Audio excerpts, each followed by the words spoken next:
मईशत को सर अपनी मईशत को खूह खाते में डालने की कोशिश की है हमने। क्या कोशिश, माशाल्लाह बड़ी कामयाब कोशिश। खुशखबरी देता हूं काजी साहब, बहुत बड़ी खुशखबरी है। पाकिस्तान के अंदर सर आज अभी थोड़ी देर पहले खबर आई है, पाकिस्तान पेट्रोलियम कंपनी ने खबर दी है कि अटक के इलाके में 3 बड़े कुएं जो हैं वो दरियाफ्त हो गए हैं तेल और गैस के। वहां से तेल और गैस निकल रही है।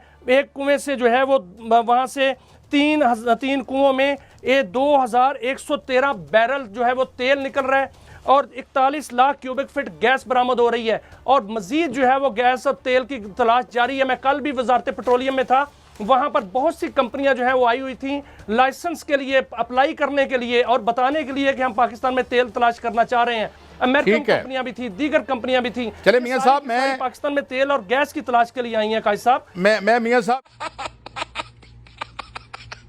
हम बात कर रहे हैं 150 साल जिंदा रहने की, ये एक हकीकत बनती जा रही है। वो इसलिए कि जो सुपर पावर होने का कल ऐलान किया चीन ने, वहां पर रूसी सदर भी मौजूद थे। जब वो परेड की तरफ आ रहे थे तो उन्होंने ये आपस में बात की थी। बायोटेक्नोलॉजी में अब चीन और रूस ने काम शुरू कर दिया है।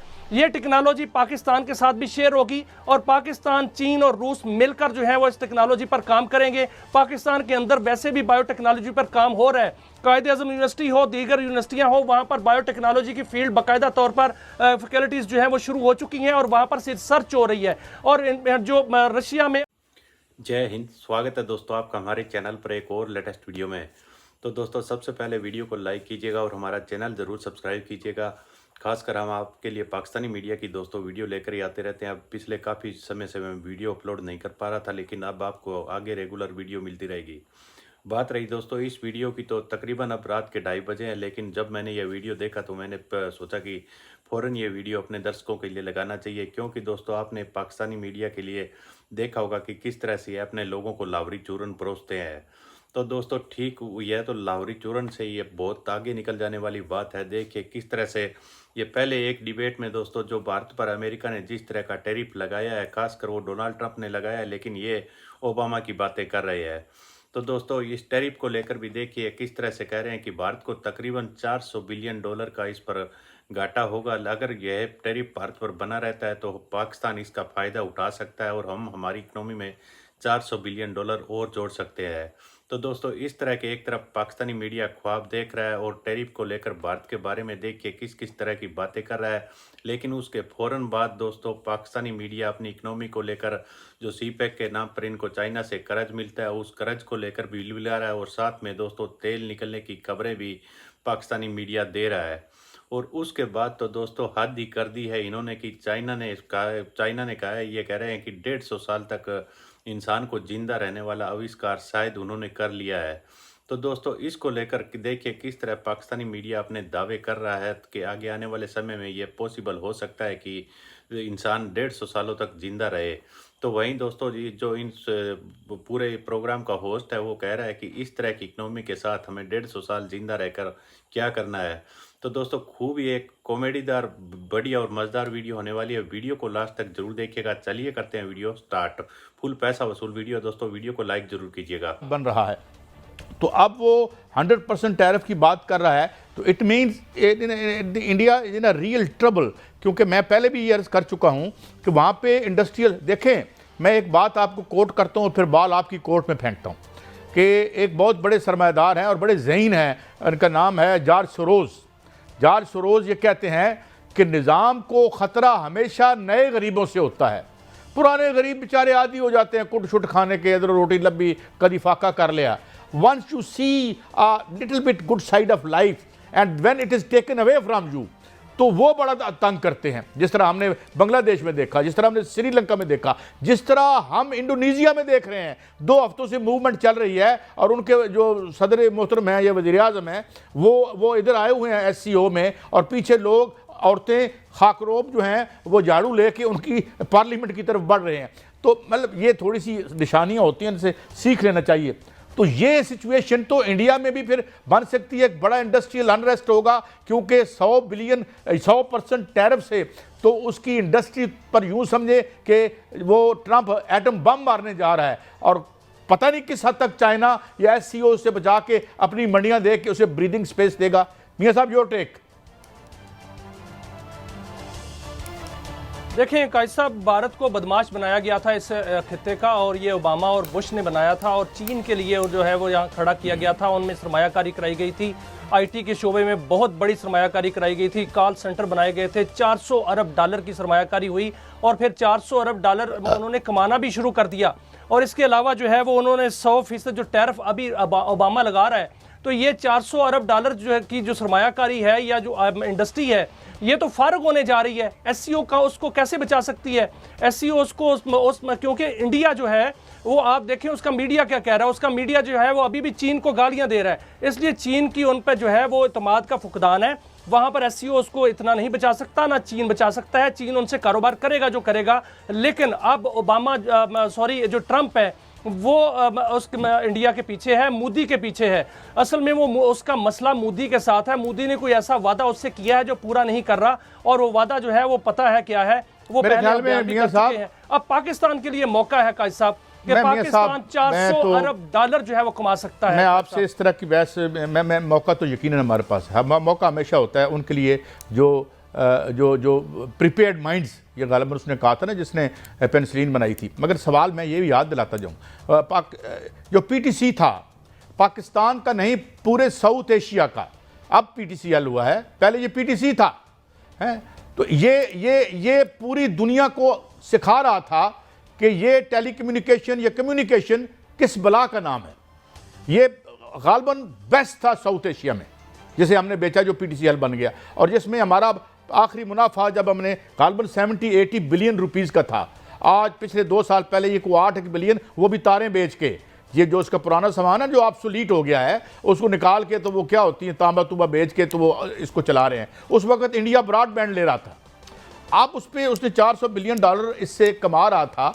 अब बात ये है कि ये तो अपनी आज कमा रहा है, तो वो ये इंडस्ट्री हिट हो जाएगी, और ये हिट होने से जो ऑलरेडी वहाँ पे जिसे आप क्या कहते हैं कंसील्ड अनएम्प्लॉयमेंट कहते हैं, खुफ्ता छुपी हुई अनएम्प्लॉयमेंट, वो, और उसके साथ साथ हम देखते हैं कि 800 मिलियन लोगों को तो वैसे वो खैरात में बेचारे, बाकी रहेगी 30-40 करोड़ की मिडिल क्लास। वो मिडिल क्लास जो है वो हिट होने जा रही है, और जिसमें मैं ये कह रहा हूँ कि ख़ास तौर पर उनकी जो ट्रेड यूनियंस हैं जो बड़ी मुतहरक हैं। तो मियां साहब ये तो वहाँ पे इंडस्ट्रियल जा रहा है, इसमें कोई शक नहीं। आखिरी बात वो तो मैं एक फिक्रा कह दूं, वहाँ तो इंडस्ट्रियल अनरेस्ट हो जाएगा।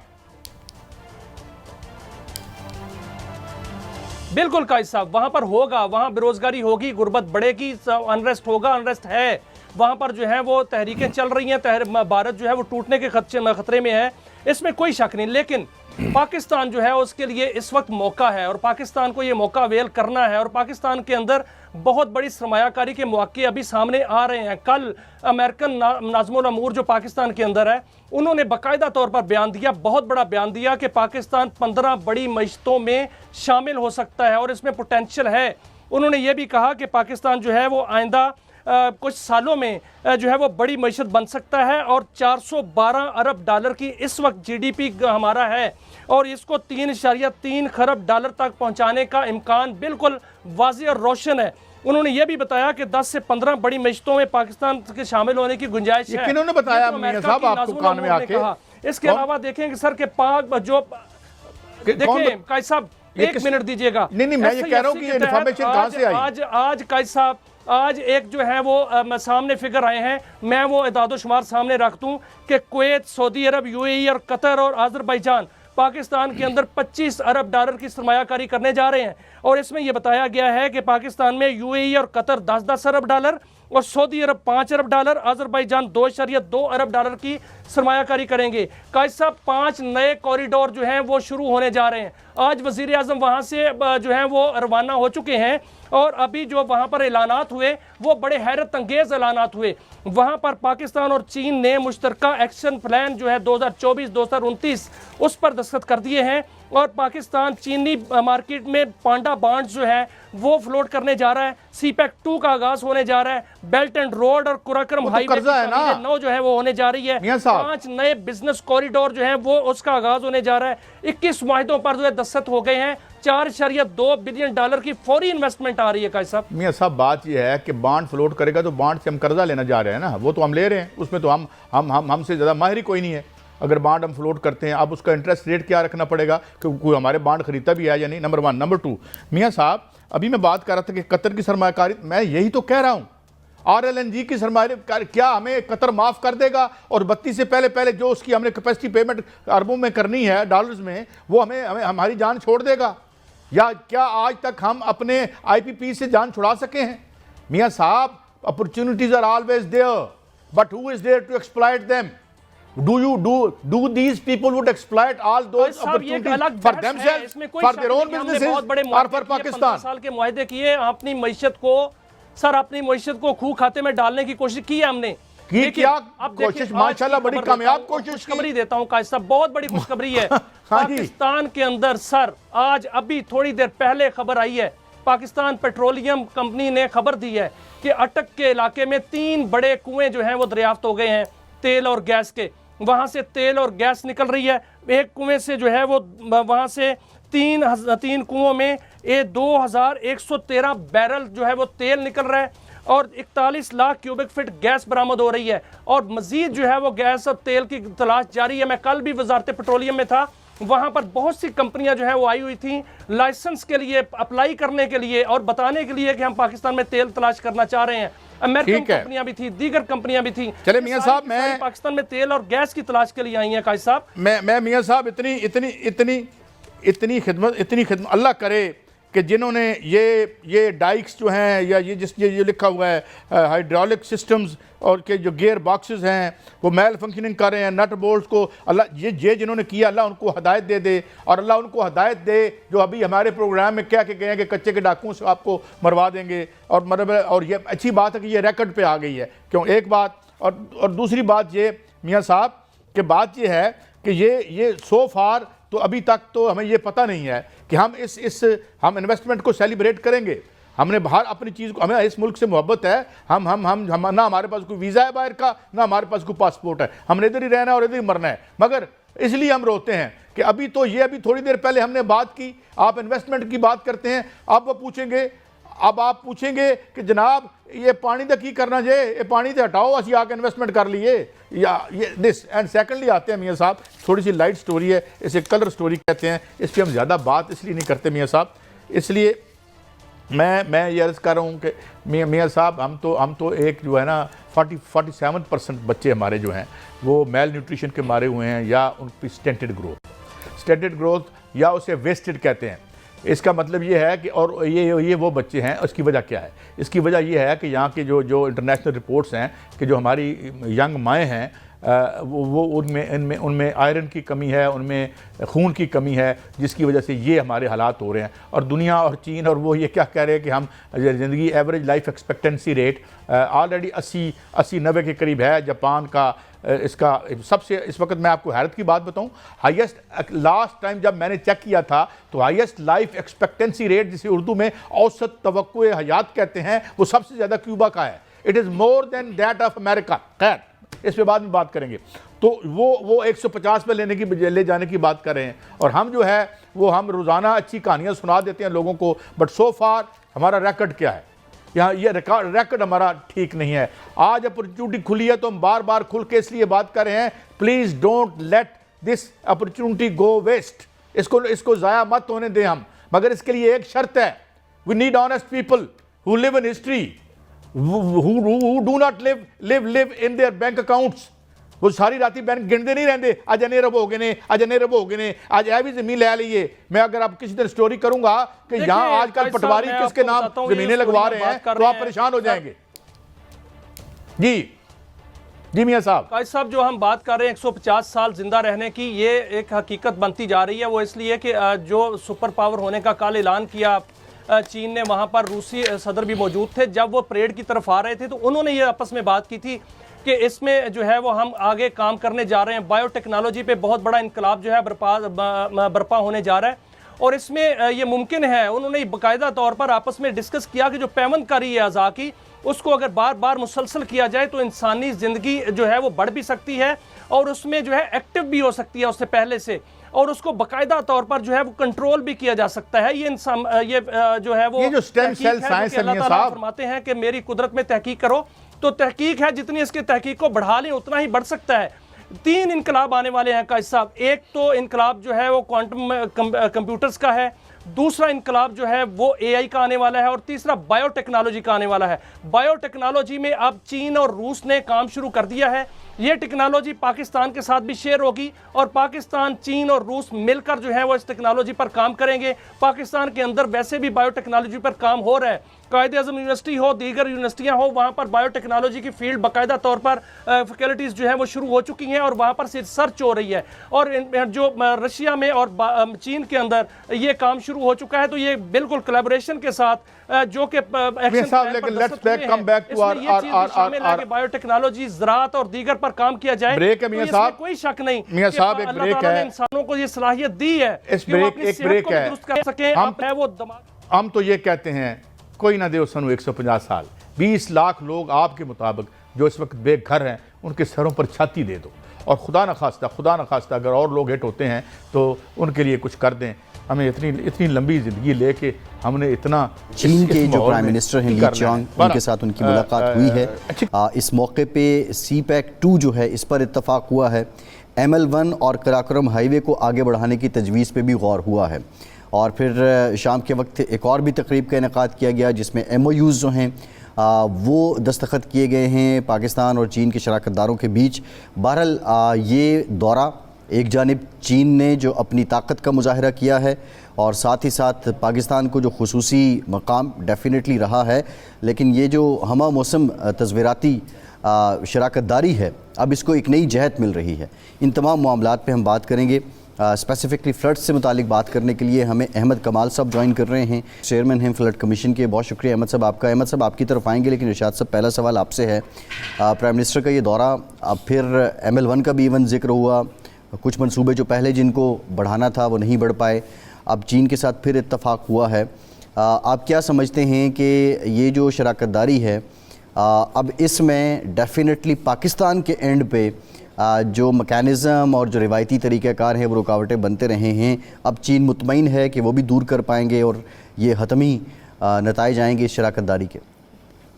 वैसे चीन के साथ हमारी तिजारत हो या इक़्तिसादी और माशी शराकतदारी हो या कोई और इशू हो, सफारतकारी हो, चीन हमेशा तैयार रहा है हमारी मदद करने के लिए भी, हमारे साथ चलने के लिए भी, और मुस्तक़बिल का जो लाहे अमल है और मनसूबा साजी है उसमें मदद ताउन करने के लिए भी हमारी तरफ से कोताही होती है। मिसाल मैं एक छोटी सी दूंगा, ये CPEC का मंसूबा जब बना था तो ये आपको याद होगा कि 2015 में इसका इफ्ताह हुआ था और 60 अरब डॉलर की सरमायाकारी होनी थी, 60 अरब डॉलर। अब बताया जा रहा है कि 10 साल में सिर्फ 35 अरब डॉलर की हुई है और वो CPEC का जो मुकम्मल मंसूबा था वो अभी तक अधूरा है। ना इकनॉमिक जोन बने हैं, ना उसके जो मगरबी और शिमाली और वस्ती ट्रैक थे वो मुकम्मल हुए हैं, और इसके साथ जो मंसूबे मुंसलिक थे वो भी आधे के आधे पड़े हैं। हालांकि 60 अरब डॉलर जो है उसकी इन्वेस्टमेंट अगर हो तो वो 5-7 साल में मुकम्मल हो जानी चाहिए और आगे बढ़ना चाहिए। मैं एक दफ़ा आपको बता चुका हूँ, प्रोग्राम में ही बता चुका हूँ कि 2018 में हमारी जब वहाँ मुलाकात हुई हाई अप से, तो उन्होंने कहा कि आप 60 अरब डॉलर की बात कर रहे हैं, हम तो 500 अरब डॉलर सरमायाकारी के लिए तैयार हैं। कहीं हमारी पॉलिसियों में तसलसल नहीं होता, कहीं और मसाइल खड़े हो जाते हैं। नतीजा ये होता है कि जनाब वो सारी की सारी जो मनसूबा बंदी होती है, जो उसके फ़वाइद समेटने होते हैं, वो अल्तवा और ताख़ीर का शिकार हो जाते हैं। तो अब अल्लाह करे कि अब जो कुछ प्राइम मिनिस्टर साहब करके आए हैं उसमें वो तसलसल भी रहे, मामलात आगे अपनी फितरी रफ्तार से बढ़ते भी रहें और उनके जो फ़वाइद हैं हम वो समेट सकें। अभी तक तो वो जो CPEC है या कोई भी है उसके नतीजे में पाकिस्तान के कर्ज़ों में इजाफ़ा हुआ है, पाकिस्तान का बोझ बढ़ा है, उसके जो फ़वाइद हमने हासिल करने थे। तो दोस्तों उम्मीद करता हूँ आपको वीडियो काफ़ी अच्छी पसंद आई होगी और आपने देखा होगा दोस्तों पाकिस्तानी मीडिया किस तरह से मेन स्ट्रीम मीडिया में बैठकर इस तरह की बातें कर रहा है। तो दोस्तों इस बात का पता नहीं कि पाकिस्तान में जितने भी लोग हैं जो सोशल मीडिया और पाकिस्तानी मीडिया को इस चूरन के बारे में कोई रोक टोक से कोई सवाल पूछता है या नहीं। आपने देखा होगा किस तरह से जो डोनाल्ड ट्रंप ने खासकर भारत पर जिस तरह का टैरिफ लगाया 50%, उसको भी ये कह रहे हैं कि 100% होने वाला है और उससे तकरीबन $400 बिलियन का भारत को नुकसान हो जाएगा। अगर अमेरिका के साथ ट्रेड भी बंद हो जाए तो शायद इतना नुकसान नहीं होगा, लेकिन किस तरह से आपने देखा होगा कि पाकिस्तानी मीडिया उसको खूब बढ़ा चढ़ाकर बताने की कोशिश कर रहा है और कह रहा है कि ये सारी ट्रेड पाकिस्तान, तो दोस्तों पाकिस्तानियों के पास पहले इनके पास एक्सपोर्ट करने के लिए है क्या? भारत के पास तो दोस्तों काफ़ी सारी कंपनियां हैं जो कि हर तरह का आइटम अमेरिका को एक्सपोर्ट करती है, लेकिन पाकिस्तानी तो खुद दोस्तों चाइना के बलबूते पर जी रहे हैं। ज़्यादातर चाइना से ये इंपोर्ट करते हैं और खुद कुछ बनाते नहीं। तो दूसरी बात आपने देखा होगा दोस्तों किस तरह से यह तेल के कुओं को लेकर भी फौरन दोस्तों इस खबर के बाद जैसे ही थोड़ा सा डिबेट में माहौल नेगेटिव होने लगा तो किस तरह से लोगों को धुआं देने के लिए इस एंकर ने आकर सीधे धराम से मेरे को ब्रेकिंग न्यूज़ मिल रही है कि अब पाकिस्तान में तेल निकला है, गैस निकल रही है, कुएँ निकल आए हैं, बड़ी बड़ी कंपनियाँ उस तेल को निकालने के लिए अब पाकिस्तान में एंट्री कर रही है। तो दोस्तों इस तरह के अब पता नहीं इनकी किस तरह का इनका तेल निकल रहा है, लेकिन पाकिस्तानी सरकार तो आपने देखा होगा काफ़ी जिस तरह महंगाई पाकिस्तान में आसमान छू रही है तो लोगों का तेल ज़रूर निकाल रही है। और 150 साल दोस्तों इंसान के जिंदा रहने वाला ये किस तरह का, अभी तक तो मैंने सुना नहीं कि किसी भी तरह का कोई आविष्कार हुआ है, लेकिन ये कह रहे हैं कि आगे आने वाले समय में इस तरह पॉसिबल हो सकता है। तो यह केवल दोस्तों शायद पाकिस्तानियों के लिए ही पॉसिबल होगा। आपको क्या लगता है हमें कमेंट करके ज़रूर बताइएगा। और दोस्तों इस तरह ये पाकिस्तानी मीडिया खासकर जो ये लोगों को लाहौरी चूरन देने की कोशिश करते हैं, ये एक से एक बढ़िया और मज़ेदार इंटरेस्टिंग वीडियो हम आपके लिए दोस्तों जब कभी भी मेरे सामने आएगा फ़ौरन आपके लिए लेकर आऊँगा। उम्मीद करता हूँ ये वीडियो आपको काफ़ी अच्छी पसंद आई होगी। अगर आपने वीडियो यहाँ तक देख लिया तो प्लीज़ वीडियो को लाइक कर दीजिएगा और ऐसे ही वीडियो देखने के लिए हमारे चैनल को ज़रूर सब्सक्राइब कीजिएगा, कमेंट कीजिएगा। मिलते हैं एक और नए वीडियो के साथ, तब तक जय हिंद, वंदे मातरम।